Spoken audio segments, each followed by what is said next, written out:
Number 1. When the person still calls you often. Communication is key in any relationship. Communication started from the beginning of creation when God made the man. He did not just dump man in one corner of the garden.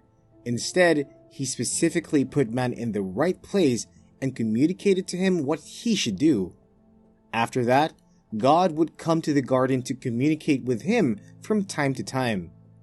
After the fall and all, God still communicated to man through other means like dreams, visions, His Word, and now through the Holy Spirit. A relationship that is devoid of communication will be frustrating. Therefore, if there must be a relationship, then there must be communication. As a matter of fact, one way to differentiate a close friend from a casual friend is based on the level of communication between the both of you. In other words, the higher the level of communication, the closer the friendship, and the less the level of communication, the farther the friendship. There are some friends that a day cannot go by without you hearing from them. Such relationship carries a very strong bond. For any relationship to flourish and blossom, there has to be good communication between the two parties. In a family where there is no quality communication between the husband and wife, then such union is opening the door for the enemy to strike. If a father does not cultivate the habit of spending time and communicating well with his children, the children tend to love and prefer the mother who always gives listening ears to them above the father. If you have been in a relationship before and there was a breakup due to one reason or the other, then the person still calls you often. Maybe not 10 times in a day, but almost every day. Then it is a sign that the person wants you back. Someone that is still taking offense will not call you. It means the person has forgiven you and is seeing from a different perspective now. Number 2. When the person is still concerned about your welfare. For someone to be concerned about your welfare, it shows that the person still has you in mind. If not, you will not be remembered, let alone have the concern about your welfare. In Genesis chapter 3, verses 1 to 24, when man fell into the temptation, God still had the welfare of man at heart. This was seen in the way He made tunics of skin for them to cover their nakedness instead of the leaves that they used. And there and then, redemption plan was made even when man does not deserve it and had no idea of it. Your welfare becomes a priority to the person because one way or the other, the person still sees you as an integral part of their life. The person wants to know how well you are doing, either health-wise. The person wants to know if you are doing well academically, if you are a student, and would most likely ask about a grade point. If you are having challenges with any course and your finances, if you are working, the person might know if a colleague has offended you or what's up at work. The person will equally be concerned about your family members too, because they know that everyone has a soft spot when it comes to family, and if they can access that, then they can easily win you over again. It passes a message that they want to share your burden, meaning they still want to be a part of your life. Otherwise, they will not care because it wouldn't be their business anymore. Someone who wants you back will want to know what your plans or visions are. So, take note when someone that you have been in a relationship before is still concerned about your welfare and safety. It is a sign that the person is still thinking about you and wants to come back. Number 3. When the person still tells you their plan. When man lost it in the Garden of Eden, God did not give up on man. He had the plan to redeem and reconcile man back to Himself. He told man about His plan when He said to Adam and Eve that the seed of the woman will bruise the head of the serpent.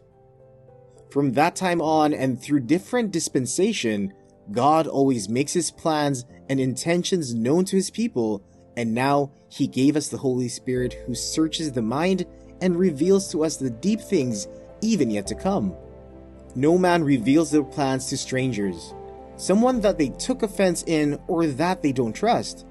When a person tells you their plans, it means that they are safe with you and they find you worthy of that.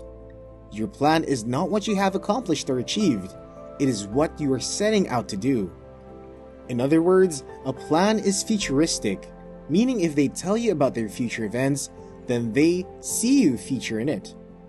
They see you as part of their future, and this only passes one message: that they want you back even if the person might not say it out loud. It means the future is bright and telling you will give you an imagination or picture of it. Gradually, the person wants you to fix yourself into those plans too, or give it some consideration. This sign is often noticed first. Number 4. When the person complains to you about other people.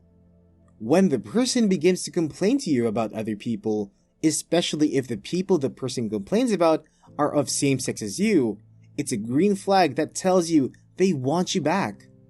For instance, if the person is a lady and she complains about guys to you, it means she's comparing you to them and she's comfortable with you rather than another person or others. She believes that you are better since she is not complaining about that same thing concerning you. Same thing goes for a guy. If a guy complains to a lady about another lady, it means he has found the former to be better. If that were not the case, and he thinks you are all the same, he would rather not talk about it. So when someone complains about the deficiency of another person, it means you both see the same thing and agree the same thing, and therefore you two can walk together. Maybe in the relationship earlier, you guys had taken each other for granted. You have allowed some things to cloud your eyes not to notice the value of each other. Most likely the breakup in the relationship has really helped you to see that the person you left was better, and so you complain about other people or another person's attitude. When such complaints are becoming more frequent, it means the person is thinking about you and still wants you back because the person has seen value in you. Number 5. When the person still talks to your friends about you. No man was made or born to live in isolation. Man is a social being, meaning man needs other men to survive and socialize. You cannot be friends with everyone in the world, but being born into a family and finding yourself in an environment has availed you the opportunity of having friends and people around you. Your friends can be your classmates, your colleagues at work, or people that one way or the other have come across your life and over time have remained in touch with you. Being a friend does not take a day, and it does not take eternity either. It just takes enough time for you to trust and be comfortable with the person. Your friends know much about you, and most times their opinions are needed when you want to take some vital decisions in your life because they have the power to influence your decision and action. When someone begins to talk to your friends about you, it means that the person is thinking about you and wants you back because the person believes that your friends will tell you. The person might talk to your friends about the beautiful moments you both have shared, the interesting and appealing things about you, knowing full well that if he or she can win your friends over, they would automatically win you back as well. Number 6. When the person wants to always help you. Help is an action given to provide assistance to someone or something, which could be in various forms depending on the recipient. When the person is willing and eager to render assistance to you, in other words, the person will be there for you when they notice or knows that you need help. It is a sign that you should look out for. The person will be willing to take up some responsibilities, which could be financial, spiritual, academic if you're a student, or the person would want to help you tidy some files in the office if you're colleagues. Sometimes you do not even ask for their help. Maybe you guys are just talking and you mentioned it in your conversation. The next thing is the person swings into action to help you out. Or perhaps the person gets to know through a friend of yours and they go ahead to help you sometimes as a surprise, especially when they know that your primary love language is act of service. The person tends to want to use that to win your heart over again without saying the word.